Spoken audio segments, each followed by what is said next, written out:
नमस्कार दर्शक मित्र, आज हम यहाँ इकट्ठा हुए हैं संकल्प भूमि ट्रस्ट के बारे में जानने के लिए। और संकल्प भूमि ट्रस्ट के बारे में जानकारी देने के लिए आज हमारे साथ गेस्ट स्पीकर मौजूद है श्री अनिल प्रथम सर, एक्स डीजीपी। तो सर आज हमें संकल्प भूमि ट्रस्ट के बारे में सारी चीज़ें बताने वाले हैं। सर पहले मैं तो ये पूछना चाहूँगा कि जो ये संकल्प भूमि ट्रस्ट है उनके साथ आप किस तरह एसोसिएट है और किस तरह आप काम कर रहे हैं उसमें। नमस्कार। संकल्प भूमि ट्रस्ट बड़ौदा में जी एक रजिस्टर्ड संस्था है। जी जी इसका गठन 2008 में हुआ था।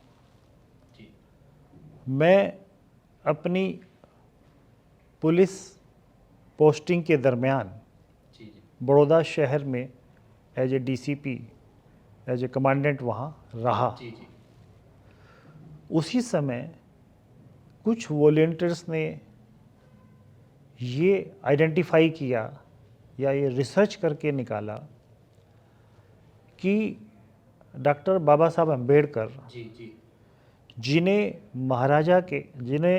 बड़ौदा के महाराजा सयाजी राव जी ने उस समय स्कॉलरशिप देकर लंदन पढ़ाई के लिए भेजा था। जी जी तो उसमें ये कंडीशन थी कि पढ़ाई करने के बाद वो बड़ौदा स्टेट में अपनी नौकरी देंगे। जी जी उस कंडीशन पे वो बड़ौदा स्टेट में नौकरी करने आए थे।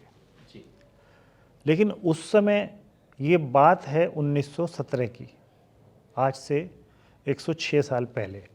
जी लेकिन उस समय की सामाजिक परिस्थितियाँ और जाति सिस्टम के कारण इतने पढ़े लिखे होने के बावजूद भी, जी जी इतने एलिजिबल होने के बावजूद भी, और महाराजा ने खुद उनको वहाँ रखा था, उसके बावजूद भी उन्हें नौकरी करने में जी वहाँ बहुत दिक्कत आई जी और उनको सिर्फ 11 दिन के अंदर वहाँ से जाना पड़ा, क्योंकि उनको रहने की कहीं व्यवस्था नहीं हुई थी। लोगों ने उनको रहने के लिए मकान नहीं दिया जी और ऑफिस में जो माहौल था वो उन्हें कोऑपरेशन नहीं दिया। तो महाराजा ने दुखी होकर ये कहा कि भाई मैं अपना जो बॉन्ड है, जो कंडीशन है, वो वापस लेता हूँ जी जी और आपको फ्री करता हूँ कि आप अपने हिसाब से आगे जो भी करना हो वो करें। मेरी बहुत बहुत शुभेच्छा है। जी पर at the moment system, society ऐसी है कि आई कैन नॉट हेल्प। जी तो इस घटना के बाद उनको ट्रेन पकड़नी थी सयाजीगंज रेलवे स्टेशन से। जी जी ट्रेन कुछ लेट थी या टाइम था उनके पास, तो वो 5 घंटे कमाटी बाग का, जो सयाजी बाग जिसको बोलते जी, जी, हैं, उसके एक पेड़ के नीचे वो बैठे थे। जी तो जहाँ उस पेड़ के नीचे बैठे 5 घंटे, तो उन्होंने बहुत कुछ सोचा होगा अपने बारे में, देश के बारे में, कि कैसे सोसाइटी को सुधारा जाए, कैसे लोगों को सुधारा जाए। तो ये जगह इस तरह से बड़ी इम्पोर्टेंट रही है, क्योंकि ये माना जाता है कि जब वो वहाँ 5 घंटे बैठे, उनके मन में जो जो विचार अंकुरित हुए, जी जो उन्होंने सोचा, उन काफ़ी विचारों ने भविष्य में जब उनको संविधान ड्राफ्टिंग का चेयरमैन बनाया गया, जी जी तो उन्होंने बहुत सारे आइडिये संविधान में डाले थे। जी वो आइडिये यहीं आए थे। ओके तो इसलिए बाबा साहब के जो फॉलोअर हैं उसको, जगह को बहुत कीमती मानते हैं। जी जी और मेरा सौभाग्य है कि मैं उस समय वहाँ डीसीपी था और उस समय ये ट्रस्ट बनाया गया। ट्रस्ट में जो फाउंडर ट्रस्टीज हैं जी जी उसमें से मैं एक हूँ। ओके मैं नंबर 1 ट्रस्टी उसमें हूँ, जिन्होंने ये संकल्प लिया था उस समय कि ये बाबा साहब अम्बेडकर की जो आइडियोलॉजी है या ये जो जगह है, इसको पूरे आगे हम बढ़ाएंगे। जी तो इस तरह से ही मैं स्टार्टिंग से इसमें एज ए ट्रस्टी जुड़ा हुआ हूँ। ओके और आज की तारीख में मैं अभी इस साल से मुझे सभी जो लाइफ मेंबर्स हैं, इसके करीब 500 से ज़्यादा लाइफ मेंबर्स हैं, जी जी जी उन सब ने मुझे as a president ji Sankalp Bhoomi trust का मुझे बनाया हुआ है। तो जी। मैं अभी प्रेसिडेंट भी हूँ और ट्रस्टी भी हूँ और पैट्रन भी इसमें हूँ। ओके तो ये सब चीज़ें की जवाबदारी मैं देखता हूँ। जी सर। सर मैं आपसे ये जानना चाहूँगा, जो ये संकल्प भूमि ट्रस्ट है तो उनका पूरा स्ट्रक्चर किस हिसाब से है, किस तरह से वो पूरा काम करते हैं? जैसा मैंने बताया कि इसमें सबसे पहले ट्रस्टीज हैं। जी इसमें 17 ट्रस्टी होने का प्रोविज़न है। जी जी ट्रस्टी ही हमारा मैनेजिंग कमेटी है, जी वो ही सारे जो डिसीजंस है ट्रस्ट के बारे में लेती है। इसके अलावा हमारे पास करीब 500 से ज़्यादा लाइफ मेंबर्स हैं। जी जी उन लाइफ मेंबर में से हमने ट्रस्ट के जो ऑब्जेक्टिव्स हैं, ट्रस्ट के हमारे बायलॉज हैं, उसके हिसाब से जी जी हमने ऑब्जेक्टिव बनाए हुए हैं। तो उन ऑब्जेक्टिव को अचीव करने के लिए करीब हमने 14 अलग अलग कमेटी बनाई हुई हैं। जी जी 14 कमेटी को अगर आप देखेंगे तो हर कमेटी में 8, 10, 15 मेंबर्स हैं। जी जी और कुछ एग्जाम्पल के तौर पर जैसे मैं दूं, हमारी कमेटी जैसे संकल्प Bhoomi trust education committee, Sankalp Bhoomi trust health committee, okay Sankalp Bhoomi trust social media committee, जी Sankalp Bhoomi trust environmental protection committee, okay. Sankalp Bhoomi trust protection of women. जी ऐसे इस तरह की सब्जेक्ट के हिसाब से हमने कमेटी बनाई है और वो कमेटी जो डिसाइड करती है पॉलिसी लेवल पर, जी जी उस तरह से हम आगे अपना काम करते हैं। जी जी। सर आपने अलग अलग कमेटी के बारे में बात कही, तो कमेटी एक बार बन चुकी है तो वो बाद में कोई प्रोग्राम वगैरह कर रहे हैं या कोई जन जागृति वगैरह काम कर रहे हैं, या फिर जो संकल्प ट्रस्ट है वो लोगों के साथ जुड़ने के लिए क्या कर रहा है अभी? संकल्प भूमि ट्रस्ट ये जो पूरी मैंने आपको घटना बताई, जी जी जब वो 5 घंटे बैठे थे, जी जी तो ये तारीख बड़ी इम्पोर्टेंट है। ओके। ये तारीख है 23 सितंबर 1917। जी जी तो जैसे हमारे लिए 26 जनवरी है, 15 अगस्त है, हर साल हम मनाते हैं, जी जी ऐसे ही 23 सितंबर हमारे लिए सबसे बड़ा फेस्टिवल है। जी जी 23 सितंबर के दिन यहाँ लाखों लोग ऑल ओवर इंडिया से, विदेश से आते हैं। वो उस जगह को देखते हैं। जी उस जगह पे वो जो पेड़ था, ओरिजिनल पेड़, जी जी उस पेड़ की टहनी अभी भी वहाँ है। ओके वहाँ एक स्मारक बनाया, एक स्टोन रखा हुआ है, जी वो बनाया हुआ है। हर साल लोग आते हैं। इस दिन के अलावा जब भी लोग बड़ौदा आते हैं तो जिनको आस्था है वो लोग यहाँ विजिट करते हैं। और इसकी इम्पोर्टेंस को देखते हुए भी गुजरात सरकार ने भी करीब 10 करोड़ रुपए मंजूर किए हैं। जी सेंट्रल गवर्नमेंट ने भी 1 करोड़ मंजूर किया था। जी जी वो डॉक्टर अंबेडकर के नाम से एक स्मारक वहीं बगल में ही बनाने के लिए पूरा स्मारक तैयारी में है, जी जी जिसका उद्घाटन अभी जल्दी होने वाला है। जी जी और जो ओरिजिनल जगह थी उसको भी किस तरह से ब्यूटीफाई करके आगे करना है, तो वो सब काम चल रहा है। तो इसकी जो नोंद है वो गुजरात सरकार ने भी ली, जी जी सेंट्रल गवर्नमेंट ने भी ली, और हर पार्टी के नेता और लोग यहाँ आते हैं। जी जी हर तरह के व्यक्ति यहाँ विजिट करते हैं। और हमारी उम्मीद है और हम ये चाहते हैं कि भविष्य में जब इसका उद्घाटन हो जी तो इसका उद्घाटन डॉक्टर बाबा साहब अम्बेडकर के जो विचार थे उसी हिसाब से एक भव्य तरीके से सरकार इसका उद्घाटन करे। जी जी। सर डॉक्टर बाबा साहेब आम्बेडकर, उन्होंने बहुत सारे विचार वगैरह दिए। उनका जो मुख्य काम था, जो छुआछूत को हटाने के लिए उन्होंने बहुत सारी मुहिम की, और अल्टीमेटली जो हमारा कॉन्स्टिट्यूशन है उसमें भी आर्टिकल के तौर पर छुआछूत अबोलिशन करने के लिए, हटाने के लिए भी आर्टिकल ले आए। तो जो बाबा साहेब आम्बेडकर ने जो सारे विचार वगैरह दिए थे उनको ये जो संकल्प भूमि ट्रस्ट है वो किस हिसाब से आगे बढ़ा रहा है अभी? जैसा मैंने आपको बताया कि हमने अलग अलग कमेटी बनाई है जी जी और एक कमेटी डेडिकेटेड इसी सब्जेक्ट के ऊपर है कि इस तरह की जो एट्रोसिटी के केस हैं इसको कैसे दूर किया जाए। जी इस तरह की अभी भी इस तरह की मानसिकता रखने वाले जो लोग हैं जी जी उनको कैसे रिफॉर्म किया जाए, अवेयर किया जाए, और साथ साथ में जो सभी लोग हैं जनरल लोग उनकी मदद से कैसे इस दूषण को कम किया जाए, ये प्रयास हमारे सतत चालू रहते हैं। इसमें हमने पहले जो बड़े बड़े प्रोग्राम किए उस प्रोग्राम में हमने सभी जो धर्मगुरु हैं उनको भी बुलाए ताकि उनका प्रभाव पड़ के वो ठीक हों।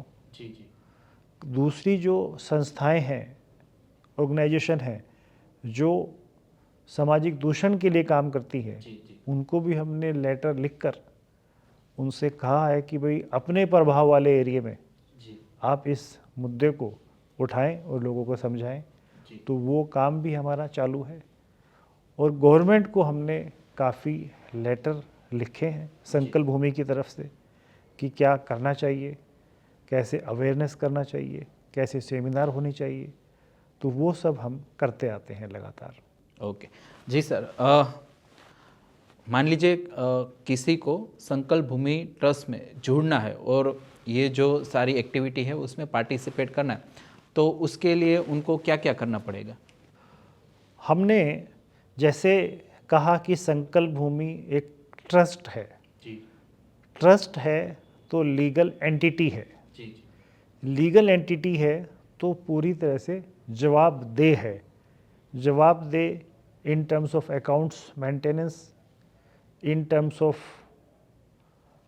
सबमिशन ऑफ रिपोर्ट्स, वो सब हम करते आते हैं। जी तो हमने एक फॉर्म बनाया हुआ है, उस फॉर्म में कोई भी इंडियन सिटीजन जो संकल्प भूमि के ऑब्जेक्टिव को मानता है, उसमें बिलीव करता है, तो वो फॉर्म भर के साइन करके हमें अगर देता है, इसकी एक नॉमिनल फीस है 1000 रुपीज़, जी जी तो वो हमारा लाइफ मेंबर बन सकता है। जी और लाइफ मेंबर बनने के बाद जो हमारे अलग अलग ऑब्जेक्टिव्स हैं, एक्टिविटीज़ हैं, उसमें सपोर्ट कर सकता है। जी जी अभी हमारी पिछले 23 सितंबर को हमारा जो ये फंक्शन हुआ था, जो हमारा मेजर फंक्शन होता है, जी उसमें हमने ये ठहराव किया, ये आप ठहराव देख सकते हैं कि इसमें 10 रिजोल्यूशन हमने पास किए हैं। जी जी और इन 10 रिजोल्यूशन में एक रिजोल्यूशन हमने ये किया है कि कॉन्स्टिट्यूशन इज आइडियोलॉजिकल रिलीजन। जी जी हम ये मानकर चलते हैं क्योंकि आर्टिकल 25 के हिसाब से संविधान के ये आपका एक निजी मामला है जी कि आप कुछ भी धर्म को, किसी भी पंथ को मान सकते हैं, जी जी बिल्कुल आप मान सकते हैं। लेकिन जब हम पब्लिक में आते हैं, हम सब धर्म से सबसे ऊपर हमारा आइडियोलॉजिकल धर्म संविधान है। ये एक परिपाटी, ये चीज़ हम लोगों को समझाना चाहते हैं, जी जो हमने इस बार ठहराव करके हम आगे कोशिश कर रहे हैं। जी जी सर, तो अब लास्ट में मैं ये पूछना चाहूँगा कि संकल्प भूमि ट्रस्ट जो ये सारे काम कर रहा है, तो उनसे लोगों के जीवन में अभी क्या बदलाव आ रहा है और बाद में आगे जाके संकल्प भूमि ट्रस्ट और क्या क्या करने वाला है जिससे ये सारी चीज़ें हैं, खास करके छुआछूत या जो दूसरी चीज़ें, वो किस तरह अलग होगी? देखिए, सबसे बड़ी जो बात है, डॉक्टर बाबा साहब अम्बेडकर ने भी बताया जी कि आपको शिक्षित होना है। जी जी शिक्षित होना है सिर्फ एजुकेशन, स्कूली एजुकेशन से नहीं, जो ज़रूरी चीज़ें हैं जी उनसे शिक्षित होना है। जी। तो संकल्प भूमि ये मानती है कि संविधान के आर्टिकल्स और अलग अलग स्किल्स ये बहुत ज़रूरी हैं। अगर उसमें वो शिक्षित होता है तो वो अपना इकोनॉमिकल जो लाइफ है वो अच्छी कर सकता है। जी और अगर वो अलग अलग एक्ट के बारे में जानता है तो उसको अगर कोई गलत तरीके से दबाता है, एट्रोसिटी करता है, जी तो वो पुलिस और कोर्ट में जाकर न्याय ले सकता है। जी इतना अगर वो शिक्षित होता है तो वो कर सकता है। जी साथ में ही हमने स्किल के हिसाब से या बिजनेस लीडरशिप के हिसाब से एक कमेटी भी बनाई हुई है, ओके जिसमें उनको इस तरह की लीडरशिप और स्किल अपग्रेड करने का हम जो गवर्नमेंट के डिपार्टमेंट्स हैं या दूसरी जो एनजीओ हैं जी या ट्रेड ऑर्गेनाइजेशन हैं उनके साथ कोऑर्डिनेट करके उनको आगे बढ़ाने का हमने आयोजन किया है, तो वो भी हम मदद करेंगे। और जैसे दूसरा बताया, जनरल अवेयरनेस तो हमारा एक कंटिन्यूस प्रोसेस है जो हम कर रहे हैं। और हमने हमारा रजिस्टर्ड ऑफिस तो बड़ौदा है, लेकिन हम हर शहर या हर राज्य में एक ब्रांच ऑफिस बनाना चाहते हैं ताकि इसका फैलाव हो और लोगों को पता चले। ये हमारा आयोजन। सर आपने ये अच्छी बात कही कि अभी तो जो बड़ौदा है उसमें मेन सेंटर है, पर पूरे भारत भर में बाबा साहेब आम्बेडकर के जो विचार वगैरह है वो फैलाने, इसके लिए भी अभी जो आप कह रहे हैं कि आगे जाके दूसरी जगह पर भी सेंटर वगैरह खुलेंगे। ओके, तो कोई भी ऐसे व्यक्ति हो जिनको ये सेंटर खोलना हो या कुछ करना हो तो उसके लिए कुछ अभी डिसाइड किया हुआ है? हमने जैसा अलग अलग कमेटी हमारी बनाई हुई है, जी तो उसमें एक कमेटी इस चीज़ की भी है जी कि ऐसे वॉलंटियर्स को ढूंढा जाए जी या रिक्वेस्ट किया जाए जिनके पास ये फैसिलिटी है कि वो अपने एरिया में, जी जैसे संकल्प भूमि का एक वृक्ष है, जी एक जगह है, जी एक ऑफिस टाइप का है, उस तरह का अगर वो बनता है जी तो वो अगर हर बार वो बड़ौदा में नहीं आ सकते जी तो वो अपने जगह पर रहकर 23 सितंबर को या दूसरे दिन डॉक्टर बाबा साहब अम्बेडकर के विचारों को याद कर सकते हैं, उनको श्रद्धांजलि दे सकते हैं। तो ऐसा ऑफिस, ऐसा सेंटर वो बनाएं, तो ये हमारा प्रयत्न चालू है। जी दर्शक मित्र, संकल्प भूमि ट्रस्ट किस तरह काम कर रहा है, किस तरह बाबा साहेब आम्बेडकर के जो विचार वगैरह है उनको फैला रहा है, वो सारी चीज़ श्री अनिल प्रथम सर ने हमें डिटेल में कही। अगर आप भी बाबा साहेब आम्बेडकर के विचारों से प्रभावित है, आप भी उनके विचारों को फैलाना चाहते हैं, तो आप भी संकल्प भूमि ट्रस्ट से जुड़िए। संकल्प भूमि ट्रस्ट के जो संपर्क नंबर है वो यहाँ पर दिए हुए हैं, आप उन पर कांटेक्ट कर सकते हैं, सारी जानकारी वगैरह ले सकते हैं, किस हिसाब से क्या आपको जुड़ना है तो किस हिसाब से आप जुड़ सकते हैं, वो सारी चीज़ें आपको ये संपर्क नंबर पर ये सारी चीज़ें यहाँ पर मिल जाएगी। और डिटेल जो लिंक है वीडियो की उसमें भी सारी चीज़ें हमने दी हुई है, तो आप भी संकल्प भूमि ट्रस्ट से जुड़िए। और आज संकल्प भूमि ट्रस्ट के बारे में हमें श्री अनिल प्रथम सर ने बहुत अच्छी तरह जानकारी दी, उनके लिए मैं सर का खूब खूब धन्यवाद करूँगा। धन्यवाद सर। तो आज ये संकल्प भूमि ट्रस्ट के साथ जुड़ने का आप भी संकल्प कर लीजिए, और इसी के साथ आज का हम जो ये सेशन है समाप्त कर रहे हैं। मिलते रहेंगे अगले सेशन पर, तब तक जय हिंद, जय भारत। जय हिंद, जय भारत।